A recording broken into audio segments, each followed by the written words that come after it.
The Ernie Bedlam stories. Ernie goes hunting. Ernie sat at the bar with his buddy Dog, a Vietnam vet. A Filipino guy was on stage crooning endless Beatles songs. Ernie was drunk enough that he could close his eyes and almost imagine that he was listening to John Lennon. The singer was good. Ernie had overheard him telling an intrigued damsel that his job at the post office was just a brief 8-year layover until he got his Beatles tribute band together. When she heard this, the lady sidled closer to the singer. A guy with vision, talent, and a job was just too good to pass up in this neck of the woods. Ernie swayed drunkenly to the music as the musician broke into a rendition of Revolution. Dog was getting agitated and poked Ernie in the ribs. Ernie opened his eyes. Dog said, "Look at that guy. His glasses are 5 inches thick. He looks like a goddamn kamikaze geek. Reminds me of Nam. I had a week's pass out of this shit, and I go to Manila, and every bar I go into has some Filipino guy singing Beatles song badly. Wish I had my M16 right now. I'd pop the sucker." Ernie nodded and empathized. He had certainly been altered enough himself to understand. Flashbacks. He ordered double shots of Jack for Dog and himself. The Filipino broke in to get back, and Dog started to rub his head furiously. When he quit rubbing, he looked at his hand and muttered, "Damn." His hand was covered with blood. Ernie looked at Dog and asked what the hell was wrong. "No big deal. Just some shrapnel." "Shrapnel?" Ernie asked. "The war was over 15 years ago." "Yeah, it just happens sometimes," Dog replied. Ernie bit his lower lip and decided that he wouldn't complain about his hemorrhoids to anyone for a while.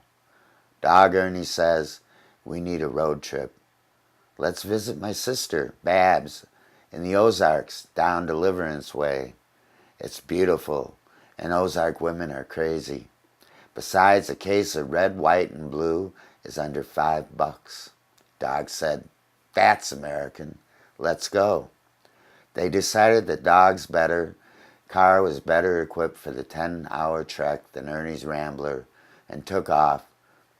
Dog flipped the Filipino John Lennon the bird as he left the bar.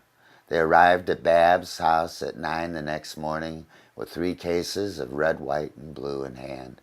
They hadn't brought any Jack Daniels along because Ernie had suggested they should do new and different things in the country. They sat at the table and smoked a bong with Babs and her husband. Ernie explained that down here his nickname was Boone. On his first visit to the Ozarks, he asked if there were any snakes. Babs' husband had told him there are lots of water moccasins in the creek.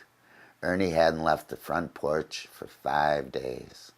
One of the locals finally looked at Ernie and said, "You're a regular Daniel Boone, ain't you?"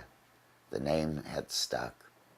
Dog laughed and said, "You're probably not much of a hunter either." Ernie said he'd never shot a gun except at the arcade at Riverview as a kid. Dog couldn't believe it.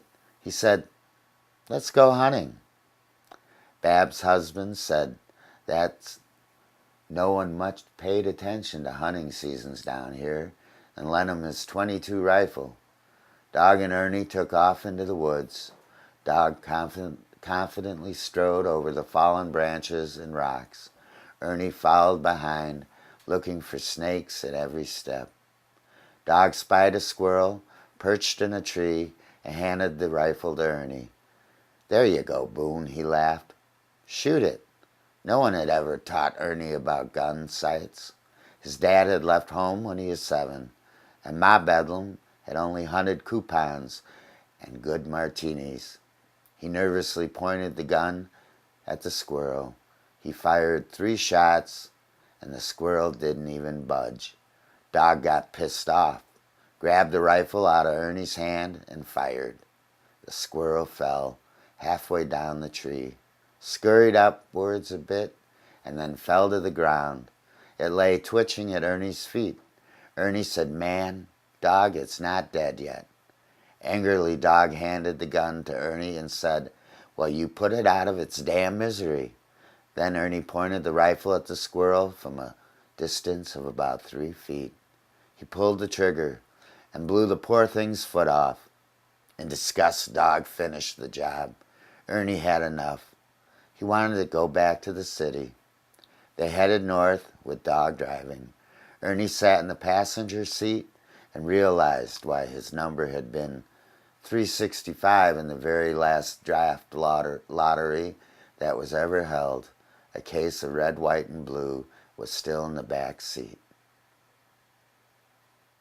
Well, these are our readings of the first of many Ernie Bedlam stories.